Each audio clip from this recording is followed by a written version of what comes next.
Entonces lo que primero queremos comentar es el concepto de fuerza electromotriz. ¿Ok?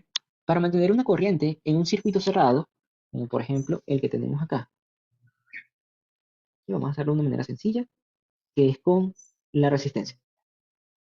Y tenemos nuestro símbolo de batería.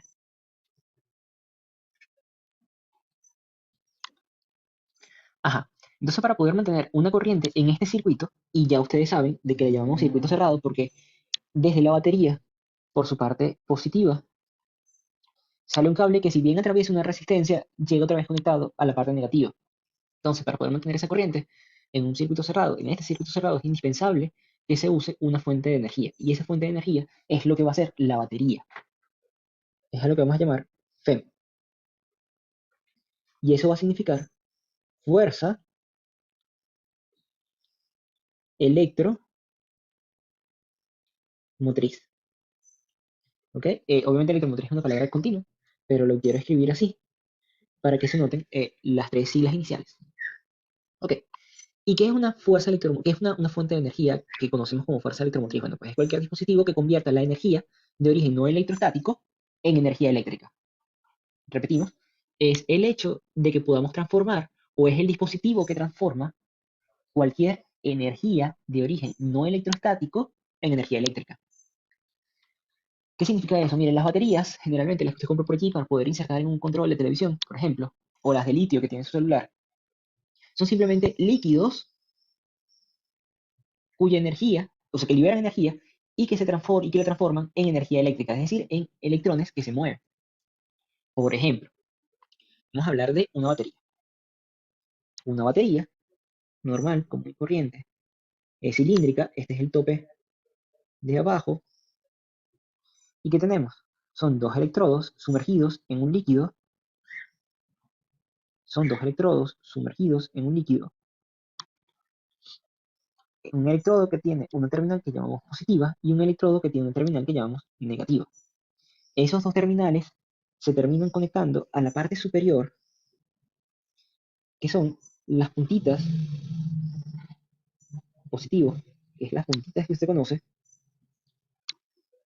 y la parte de abajo es donde está conectado, que es una parte lisa, es donde está conectada la punta negativa.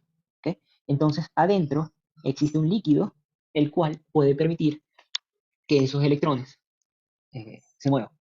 ¿Cómo se hace eso? Mire, mediante reacciones químicas que ocurren entre los dos electrodos y el líquido. Entonces, los dos electrodos reaccionan con ese líquido eh, o con los electrolitos, ¿ok? Que están en ese líquido, de forma de que los electrones puedan salir de la batería por esa terminal positiva si tienen un cable conectado. Ojo, van a salir sí, solo si el cable o el circuito está cerrado. Si el cable que conectamos en el positivo lo volvemos a conectar en el negativo.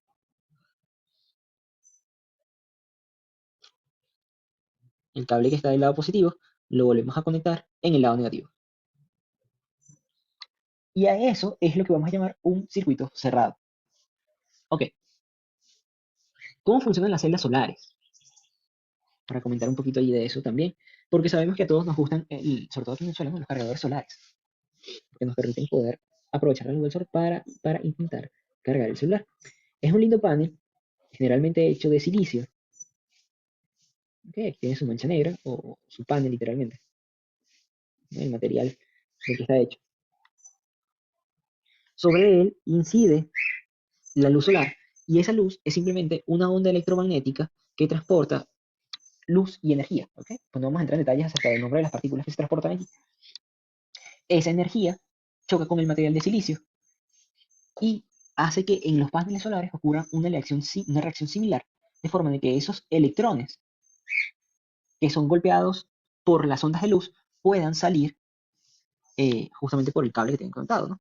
Busquen cómo salirse. A esa corriente le llamamos en principio fotoeléctrica. ¿Ok?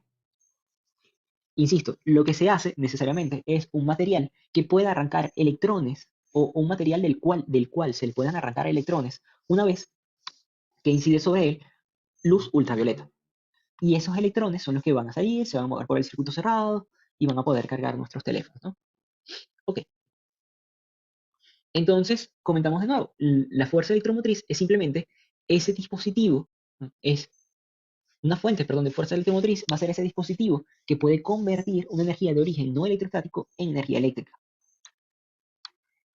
¿Qué va a ser una fuerza electromotriz para nosotros? Una batería, una celda solar. ¿Ok?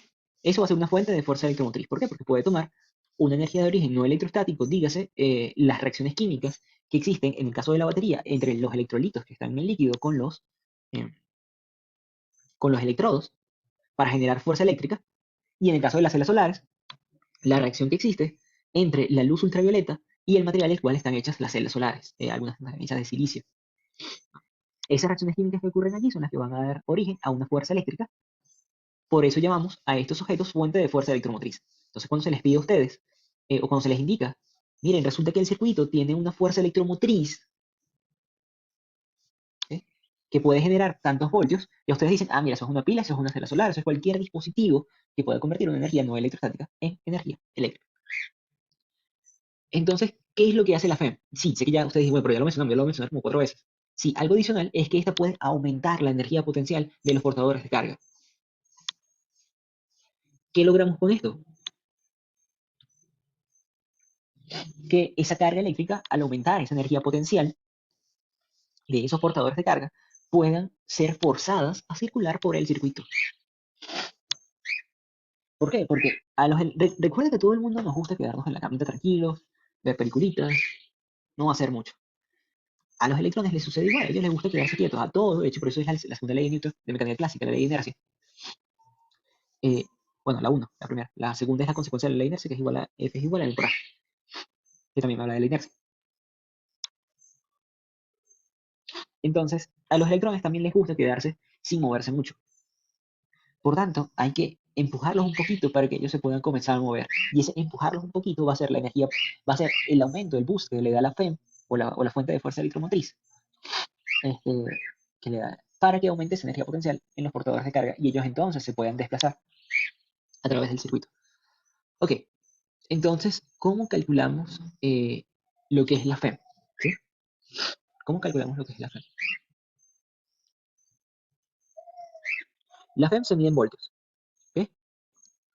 La FEM se mide en voltios. Para comenzar por ahí. Igual, de lo que hace es igual de lo que se mide la diferencia de potencia. Lo que primero tenemos que tener claro es que los dispositivos que sirven como fuente de fuerza electromotriz, ellos tienen que realizar un trabajo para llevar una carga Q o un poquito de la carga de la batería desde el terminal negativo al terminal positivo. ¿Ok? Ellos tienen que arrancar las cargas que están aquí y tienen que empujarlas hasta el otro electrodo. Para eso ellos necesitan realizar una cierta cantidad de fuerza para llevarlas de un electrodo al otro, ¿no? Entonces, la FEM que vamos a representar por la letra epsilon, ¿okay?, lo que va a representar es el trabajo realizado por unidad de carga. Lo que significa que eso es el trabajo realizado por unidad de carga. Ahora, ustedes se pueden estar preguntando cuál es la diferencia entre FEM y diferencia de potencial. Porque si yo les digo, mire, la FEM y la diferencia de potencial se miden en voltios. Si yo tengo aquí una FEM de 12 voltios, entonces puedo tener también una diferencia de potencial que existe acá de 12 voltios. ¿Cuál es la diferencia? ¿Cuál es la diferencia? Bueno, resulta que la diferencia de potencial está asociada sola y únicamente con el campo electrostático. La diferencia de potencial está asociada solamente con el campo electrostático. Cuando teníamos el cuento de los condensadores, de cómo funcionaban los condensadores, teníamos de que las dos patitas del condensador se generaba, entre las dos patitas del condensador se generaba una diferencia de potencial, lo cual generaba un campo eléctrico, y ese campo eléctrico, como apuntaba en una determinada dirección, entonces iban a empujar a los electrones en esa dirección en la que había campo eléctrico.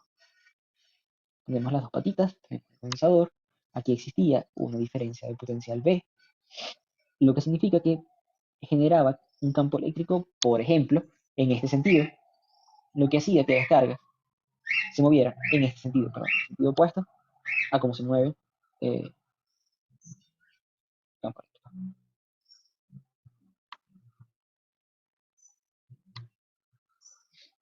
Ok, en cambio, lo que es la fuerza electromotriz, ella realiza un trabajo mediante fuerzas exteriores asociadas con algún mecanismo no electrostático. En fin, puedo tener los mismos 12 voltios, ¿ok? Puedo yo agarrar y decir, mi FEM, acá, mi fuerza electromotriz, me produce una diferencia de potencial de 12 voltios. No es la FEM, lo que significa que para mover un electrón, ¿por qué existe entonces esta diferencia conceptual? Porque si volvemos al asunto de la batería y pensamos en que esa batería es AA, son de 3 voltios, decimos que la diferencia de potencial que existe entre el polo positivo y el polo negativo es de 12 voltios.